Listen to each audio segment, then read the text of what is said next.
مختلف طبی خصوصیات سے تعلق رکھنے والے سرجنوں کی ایک ٹیم بشمول neurology, neuro surgery, critical care اور آئی سی یو نے صرف 24 دنوں میں 25 ڈیپ برین اسٹیمیولیشن DBS سرجریوں کو کامیابی کے ساتھ انجام دیا، جس میں ایک ہی دن میں 2 طریقہ کار کیے گئے۔ اپولو ہاسپٹل کے ایک senior neuro surgeon doctor Dhananjay Rao, جنہوں نے طریقہ کار کی قیادت کی، اس بات پر روشنی ڈالی کہ جنرل اینستھیسیا کے تحت DBS انجام دینے سے جاگنے والی سرجریوں سے وابستہ تکلیف ختم ہو جاتی ہیں، جبکہ مائکرو الیکٹروڈ ریکارڈنگ کا استعمال کرتے ہوئے فریم پر مبنی ٹیکنیکوں کے معاملوں میں درستگی برقرار رہتی ہے۔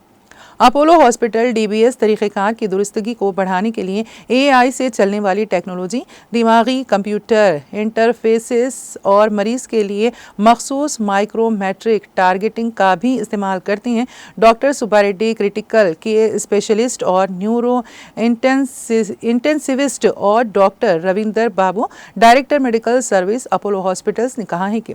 یہ مریض کو زیادہ آرام، سرجری میں درستگی اور مناسب دیکھ بھال کے قابل بنائے گا۔